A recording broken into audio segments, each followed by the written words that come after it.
ڈر رہتا تھا. حالانکہ اس میں یہ چیز نہیں ہے، پر میں میری طرف سے ایک بات کہہ رہا ہوں. پر اس شعر کا کیا تشریح ہوئی اسے، یعنی اللہ تعالیٰ کو کون دیکھ سکتا ہے؟ وہ تو صرف اس کا محبوب صلی اللہ علیہ وسلم ہی دیدار کر سکتا ہے.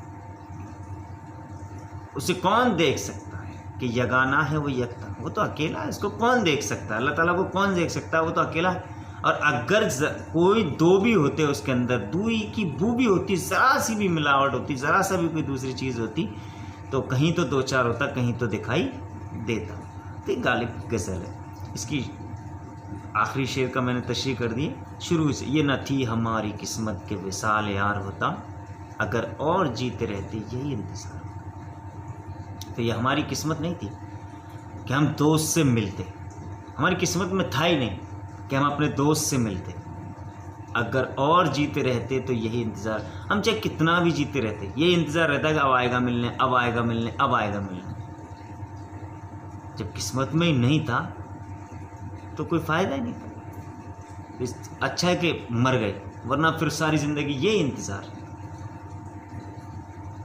تیرے وعدے پر جیے ہم تو یہ جان چھوٹ جانا، کہ خوشی سے مر نہ جاتے اگر اعتبار. دیکھو اس شعر کے اندر دو طریقے کی بات ہے. کچھ لوگوں نے اس کا مطلب الگ لیا ہے، کچھ لوگوں نے الگ لیا ہے. میرے نزدیک جو ایک سمپل سی بات ہے جو مجھے لگتا ہے، تیرے وعدے پہ جیے ہم تیرے اعتبار پہ جیتے رہے اتنے سالوں سے، تو یہ جان چھوٹ جائے. یہ بالکل جھوٹ تھا کہ خوشی سے مر نہ جاتے اگر تمہارے اوپر مجھے اعتبار ہی ہوتا تو خوشی سے ہی مر جاتا میں. تم نے جو وعدہ کیا تھا تو وہ جھوٹا وعدہ تھا. ہم کیا خوشی سے مر نہ جاتے اگر تم پہ مجھ پہ بھروسہ ہی ہوتا تو ہم خوشی سے ہی مر جاتے بھائی. تو تیرا وعدہ وعدہ نہیں ہے، روز وعدے کرتے ہو، روز توڑتے ہو، اس لیے تیرا وعدہ وعدہ نہیں ہے. تو تمہارا وعدہ اتنا اچھا ہوتا تو ہم تو ویسے ہی مر جاتے خوشی میں ایک ساتھ ملنے آ رہے ہیں. لیکن اس کا دوسرا جو بڑے شاعر جو دیتے ہیں وہ واقعی میں بہت اچھا دیتے ہیں. تو وہ کہتے ہیں کہ تیرے وعدے پر جیے ہم تو یہ جان چھوٹ جائے. میں نے اس سے کہا کہ تیرے وعدے پر ہم جیے، تو اس بات کو جان کر اس نے میری اس بات کو جانا، اور کیا جانا؟ جھوٹ جانا. جب وہ یہ بات سمجھی، جب میں نے اس سے یہ بات کہی کہ تیرے وعدے پر جیے ہم تو یہ جان چھوٹ جانا، تو اس بات کو جان کر اس نے جھوٹی بات سمجھی اور کہنے لگے کہ خوشی سے مر نہ جاتے اگر اعتبار ہوتا. اگر یہی اعتبار ہوتا تو ہم خوشی سے ہی مر جاتے. اگر تم پہ اتنا ہی بھروسہ ہوتا تو تم خوشی سے ہی مر جاتے. اگلا شعر، کوئی میرے دل سے پوچھے تیرے تیر نیم کش کو، تیر نیم کش، آدھا کھچا ہوا تیر. تو آدھے کھچے ہوئے کی کیفیت میرے دل سے پوچھے، کیونکہ اس کے آگے بول رہے یہ خلش کہاں سے ہوتی ہے جو جگر کے پار ہوتا ہے. اس کے بھی دو لوگوں نے دو مطلب نکالے ہیں. ایک مطلب جو سیدھا سیدھا مطلب ہے کہ تیر نیم کش کو پہلے سمجھتے ہیں، آدھا کھچا ہوا تیر. آدھا کھچا ہوا تیر جب کسی کے لگاؤ گے تو وہ اٹک جائے گا تو اس کی تکلیف زیادہ ہوگی، اور پار نکل جائے گا تو اس کی تکلیف کم ہوتی ہے. تو پہلا اس کا جو مطلب نکل کے آ رہا ہے وہ آ رہا ہے، کوئی میرے دل سے پوچھے تیرے تیر نیم کش، جو تو نے میرے آدھا ادھورا تیر لگایا ہے اس کو کوئی میرے دل سے پوچھے یہ خلش کہاں سے ہوتی جو جگر کے پار ہوتا. اتنی تکلیف ہو رہی ہے اس تیر کے اندر، یہ تکلیف اتنی تکلیف نہیں ہوتی اگر یہ جگر کے پار دل کے پار چلا جاتا تو اتنی تکلیف نہیں ہوتی۔ تو کوئی میرے دل سے پوچھے تیرے تیر نیم کش کو، تیرے آدھے کھچے ہوئے تیر کی جو حالت ہوئی ہے وہ میرے یہ خلش کہاں سے ہوتی جو جگر سے پار۔ یہ کہاں کی دوستی ہے کہ بنے ہیں دوست نہ سے، کوئی چارہ ساز ہوتا کوئی غم گسار ہوتا۔ یہ زندگی کا ایک فلسفہ اور بہت بہترین فلسفہ۔ آج کل کے دوست بھی ناسے بن جاتے ہیں، نصیحت کرنے والے بن جاتے ہیں، جبکہ ان کو نصیحت نہیں کرنا چاہیے۔ بالکل نصیحت کرنے والے ماں باپ ہیں، اس کے رشتہ دار ہیں، اس کے استاد ہیں۔ دوست کو نصیحت کرنے والا ایک سمپوس میں سمجھتا ہوں کہ بہت غلط ہے، اور وہی بات غالب کہہ رہے ہیں یہ کہاں کی دوستی؟ ایسی دوستی کیا فائدہ کہ دوست بنے ہیں نہ سے دوست بھی نصیحت کرنے والے بن گئے۔ اب جب دوست ہی نصیحت کرنے والے بن جائیں گے تو بچا ہی کیا؟ دوست نصیحت کرنے والے نہیں ہوتے، دوست کا غم کو ہلکا کرنے والے ہوتے ہیں، اس کے دکھ کو بانٹنے والے ہوتے ہیں۔ کہا نا کوئی چارہ ساز ہوتا، کوئی غم گسار ہوتا، کوئی غم گسار، غم کو بانٹنے والا ہوتا ہے۔ دوست کا مطلب یہ تھوڑی اب ایک آدمی غم میں ہے اور آپ اسے جا کے اور نصیحت کرنے لگ جاؤ تمہاری یہ غلطی ہے، تم نے ایسا کیا، تم کو ایسا نہیں کرنا چاہیے تھا، نہیں۔ وہ جو کہہ رہا ہے اس کو غم بانٹو، اس کے دکھ میں شریک ہو۔ شریک ہونے کا مطلب ہے نصیحت کرو اسے، وہ جانتا ہے اچھا نصیحت کرنے کا حق دوست کو نہیں ہے، دوست۔ تو اسی لیے غالب نے کہا یہ کہاں کی دوستی ہے کہ بنے ہیں دوست نہ سے نصیحت کرنے والے بن گئے۔ کوئی چارہ ساز ہوتا اور کوئی غم، کاش کوئی نہ کوئی میرا چارہ ساز ہوتا، میری فکر کرنے والا ہوتا اور میرا غم گسار میرے دکھوں کو بانٹنے والا ہوتا۔ یہ فلسفہ ہے زندگی، غالب کا فلسفہ۔ کیا فلسفہ، کیا حکمت کی بات ہے کہ کیا عقل مندی کی بات ہے کہ غالب نے کہ دوست کو کبھی نصیحت کرنے والا نہیں ہونا چاہیے۔ سچ ہے، دوست کو تو دکھ درد بانٹنے والا، دوست اللہ تعالیٰ کی ایک بہترین نعمت ہے، نصیحت کرنے کا حق تھوڑی ہے اس کو۔ غم اگرچہ جاں گسلے پہ کہاں بچی کہ تو، غم جان کو گھلانے والا ہے پر اس سے بچ کر کہاں جائیں گے، کیونکہ یہ دل کی بات ہے بھائی، یہ غم دل سے ہے۔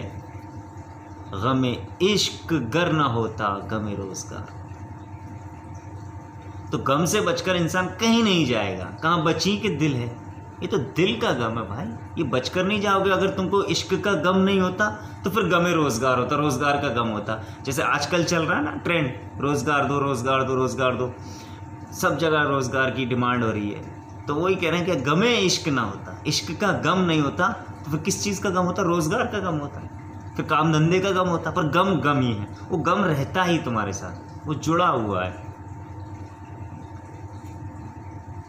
کہوں کس سے میں کہ کیا ہے شب غم بری بلا، کس سے جا کر کہوں کہ شب غم، رات کا جو غم ہے بہت بری بلا، بہت تکلیف آتی ہے کہ آگے مجھے کیا برا تھا مرنا اگر ایک بار مرتا۔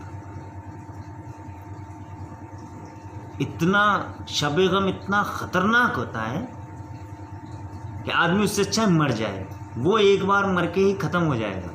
پر یہ شب غم جو روز روز کا غم ہے وہ بہت بھینکر ہے، یہ سہن نہیں ہوتا، اور اتنا بھینکر ہے کہ ایک بار مرنے سے زیادہ بھینکر ہے۔ آدمی مر کے وہ چیز ختم ہو جائے گی، لیکن رات کا غم تو کیا کہہ رہا ہے؟ کہوں کس سے میں، کس سے جا کر کہوں کہ بھائی یہ شب غم بہت بری بلا ہے، مجھے کیا برا تھا مرنا، اس سے اچھا تو مرنا ہی تھا میرے لیے۔ مرنے میں کوئی برائی نہیں تھی اگر ایک بار مرتا، اگر میں روز مر رہا ہوں۔ شب غم اتنی بری بلا ہے کہ غم میں، رات کے غم میں روز مر رہا ہوں۔ ہوئے مر کے ہم جو رسوا ہوئے کیوں نہ غر کے دریا، نہ کبھی جنازہ اٹھتا نہ کہیں مزار۔ بہترین، بہت شاندار۔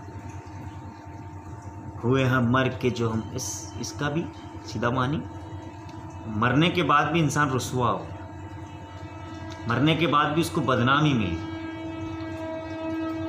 تو غالب کہہ رہے ہیں کہ اس سے اچھا تو گر کے دریا ہو جاتا۔ کیوں ہو جاتے گر کے دریا؟ دریا کے اندر ہی ڈوب کے مر جاتے، تو نہ تو کوئی جنازہ اٹھانے والا ملتا، دریا تو بہا لے جاتا، اس کی لاش ہی نہیں ملتی، تو نہ تو کوئی جنازہ اٹھانے والا ملتا اور نہ مزار ہوتا۔ اب یہ جنازہ بھی اٹھایا اور مزار بھی بن گیا، مزار بن گیا، تو اب اس کے سامنے لوگ جائیں گے، دیکھیں گے اس قبر کو، تو اس سے لوگ دیکھو کوئی چیز آنکھوں کے سامنے نہیں ہوتی تو کوئی تذکرہ بہت کم ہوتا ہے، لیکن جب آنکھوں کے سامنے ہوتی ہے اس کا تذکرہ زیادہ ہوتا ہے۔ تو جب مزار کے سامنے لوگ جائیں گے بار بار دیکھو یہ بہت کمینہ آدمی تھا جو مر گیا، تو مرنے کے بعد بھی چین نہیں ملا۔ تو اسی لیے غالب نے کہا کہ اگر مرنے کے بعد بھی رسوا ہو رہا ہے تو اس سے اچھا تھا کہ دریا میں ڈوب کے مر جاتے، نہ تو جنازہ اٹھاتے، کیونکہ جنازہ اٹھایا وہ لوگوں نے کہا ہوا سالا کمینہ مر گیا، تو جنازہ اٹھانے والے بھی تکلیف میں، اور پھر اس کو مزار اور بنا دیا، تو نہ کبھی جنازہ اٹھتا نہ کہیں مزار ہوتا۔ اس کا جو دوسرا بے خود، شاید مجھے یاد نہیں آ رہا، بے خود نے اس کا ترجمہ تشریح کی ہے، اور انہوں نے اس کا جو بتایا کہ بھئی وہ جو اس کی حالت ایسی تھی کہ وہ کہیں سڑک پر مر گیا اور اس کو کوئی اٹھانے والا بھی نہیں ملا، اور رسوا ہو کے مرا، کسی کے غم میں وہ رسوا ہو کے مرا، ذلیل ہو کے مرا، اس کو کوئی اٹھانے والا بھی نہیں تھا، اور لوگ بد دعائیں دے رہے تھے۔ تو مرنے کے بعد اسی کے تعلق سے وہ بتا رہے ہیں کہ بھئی نہ کبھی جنازہ اٹھتا نہ کبھی، اور بڑی مشکل سے کسی نے اس کو اٹھایا ہوگا اور پھر مزار بنا دیا، تو وہ مرنے کے بعد بھی اس کو ذلیل و رسوا ہو گیا، کوئی اٹھانے والے ہی نہیں ملے، پھر ملے نہ کبھی جنازہ اٹھتا نہ کہیں مزار ہوتا، جو ملے لوگ تو بس ایسی ارے یہ تو فالتو کسی کے عشق بازی میں پڑ کے اور یہ تو مر گیا، رسوا ہو گیا۔ تو اس سے اچھا غالب یہ بے خود کا تھا، شاید مجھے دھیان نہیں ہے، لیکن اس طریقے کی تشریح اس کی آئی ہے۔ لیکن مجھے اس میں جو سیدھا وہ لگتا ہے وہ یہ لگتا ہے کہ آدمی اگر مرنے کے بعد مزار بنا دو تو اس میں سامنے جب وہ رکھا رہتا ہے، یہاں مزار پہ جاتے ہیں، قبروں پہ جاتے ہیں، تو وہاں دیکھتے ہیں کہ بھئی اس کو دیکھنے کے بعد یہی آئے گا کہ کیا برا آدمی تھا یہ، تو رسوا ہو رہا ہے نا، وہی ہے۔ اور اگلے شعر میں تشریح کر ہی چکا ہوں، اسے کون دیکھ سکتا ہے یگانہ یکتا، اللہ تعالیٰ کے لیے جو دوئی کی بھی ہوتی تو کہیں دو چار ہوتے۔ یہ تصوف ہے، اللہ تعالیٰ کو پہچاننے کا، اس سے قریب ہونے کی چیزیں تصوف میں آتی ہے۔ تصوف کے بعد آخری جو ہے مقطع، اس میں غالب خود ہی اس تصوف کے بارے میں کیا کہتا ہے، یہ مسائل تصوف، یہ تیرا بیان غالب، تجھے ہم ولی سمجھتے جو نہ بادہ خوار ہوتا، تو بہت بڑا ولی نکلتا، اگر تو شرابی نہیں ہوتا تو بہت بڑا ولی تھا، تیرے پاس تو اتنا اچھا تصوف ہے، اتنا بڑا فلسفہ، اللہ تعالیٰ کی باتیں تیرے پاس تو بہت اچھی ہیں۔ تو یہ آج اپنی پہلی غزل تھی، اس کے بعد اگلی 2 غزل ہیں اس کے اندر، اور پھر خود غالب کی سوانح حیات اور اس کا اسلوب سخن کے بارے میں پڑھیں گے۔